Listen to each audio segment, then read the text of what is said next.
Hi everyone, and welcome to another Griniflix Adventure 8 video. And today we're going to be doing a video on shooting a model, whether it be your first model shoot or whether you're shooting for the first time with a new model or a new customer. So I guess a customer is a model also. And here I've got 5 tips that could help in the success of that first model shoot. Let's have a look at them.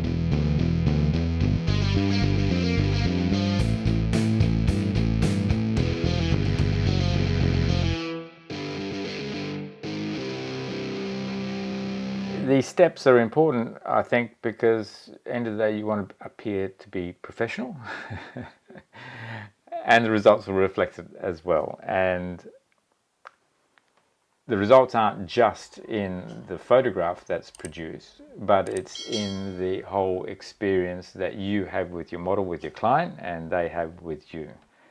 That's been judged all the time from the very first go when you first start that communication. Recently I did a model shoot with Anne. She's starting up a new business, fashion, and as a French stylist, and no doubt there'll be more on Anne and her success in the future. When you're taking on a new client or when you're working with a new person, I've got a few lessons that I've learnt over the years, and I've decided to put in 5 of my tips to have a successful shoot. And let's go through them one at a time. As I go through the 5 tips, there will be some things that are common across all of those, and that is keeping an open dialogue, open communication, so that you can develop trust between yourself and your client or your model. If you can develop the trust, you can have that open communication, then you can maximize the creativity. End of the day, you want to create some good results that you're happy with, as well as your client, your model. And the thing that's going to produce the best results and the best creativity is that open communication. So how do we start a model shoot? So inevitably, somehow you make contact with your client, and the first thing, you have to exchange some information. What I've noticed is, particularly once you're first starting these dialogue or this communication, is particularly when it comes to expectations, sometimes those expectations can be realistic in as far as what can be achieved, and some are possibly unrealistic. Now, what I find is that you can knock a shoot on the head if you think it's unrealistic straight away, or there might be some parameters that you can experiment with and prepare to maybe move to the next step before deciding whether it's unrealistic or not. I always err on, well, I might have some doubts about the shoot, but let's go ahead and do something. And then through communication with your client, with your model, you can work out whether there's something you can do and create some pleasing results, both for your model and for yourself. So that's number 1, Q&A. So once you've done your Q&A, so this is probably tip number 2, is I'd like to summarize what was discussed and what was agreed to as far as the next step is concerned.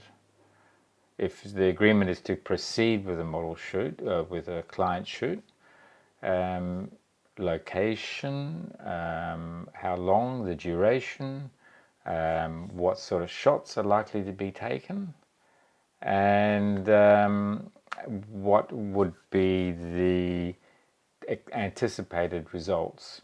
Now, as part of that first Q&A, one of the things to discuss also is where are the photographs going to be published, who's going to have access to them, and under what conditions. So is it a paid engagement, is it a collaboration engagement, and who's got right of use of those photographs and under what conditions. It's important to have that's discussed in that first step in that Q&A, so that in the next step is formalizing the agreement. So all chances are the first step was done verbally. The second step is to put it into writing in some manner or form. Email, at least, text messages if you haven't done an email, but somehow at least get that first level of communication confirmed in the form of writing or an agreement.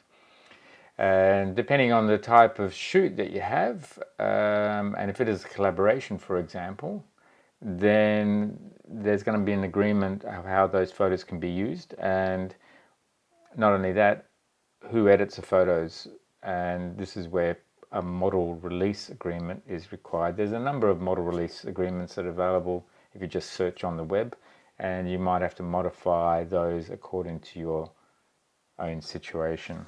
So number 2 is formalizing the agreement in the form of an email. If you have a model release agreement, then obviously having that signed together with your model is important. Again, that's all part of that expectations and making sure it's documented. Step 3, a third tip, is the pre-photo shoot. Now, pre-photo shoot means, okay, during the first stages, you agreed on the location. It might be in a studio, whether it be however, what sort of studio, whether it's your own studio, whether you hire a studio, whether it's just a room or wherever. It may be a on-location photo shoot, in which case that was also probably agreed in that Q&A as far as where that location would be. So if it's a studio, then obviously as a photographer it's important to set things up so that when your model or your client arrives, then you can get straight into the work. If it's on location somewhere, then it's important to scout out the location just to work out the lighting, what sort of interruptions you're likely to have, any issues that are like weird about the location that's going to influence the way you do the shoot or influence your client or your model. So that's a pre-shoot setup. So that's tip number 3. Okay, number 4 goes on to the shoot. One of the things that I find are really important to establish, and this is all the way through the communication, is to keep a friendly and a safe environment in communication, the way you interact with your client and with your model. It's important to be swift in the way you operate, so quick. I suppose that exudes a level of confidence to help with the communication moving forward again.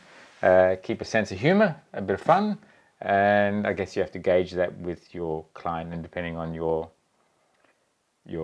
the way you communicate, I'm sure there's a way of putting in a little bit of humour every now and then, and that just helps to relax the environment. The more relaxed the environment is, chances are the more creative you and your model or your client can be.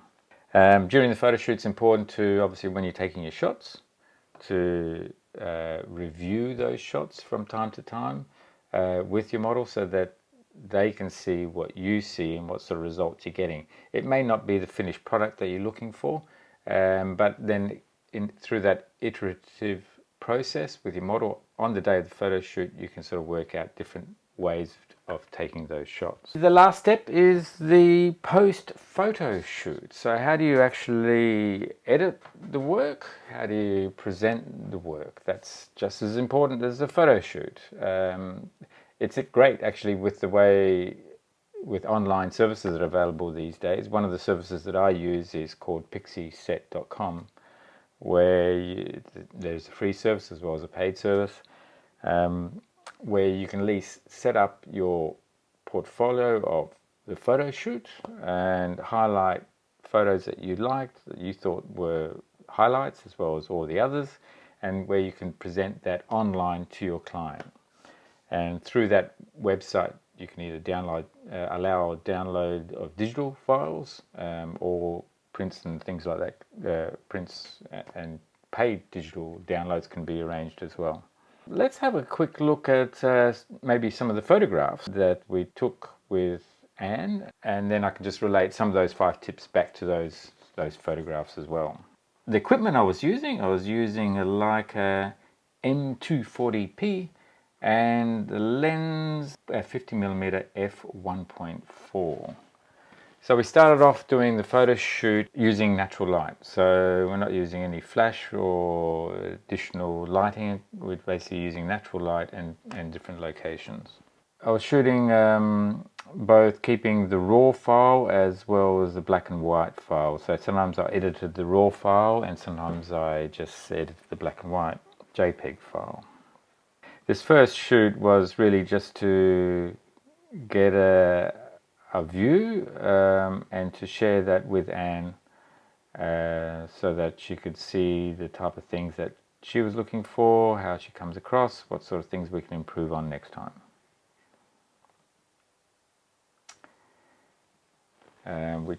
In Lightroom I mucked about with this color and intensities, and in this case here this was a particular bag that we wanted to pull out the colors just to emphasize a little bit more.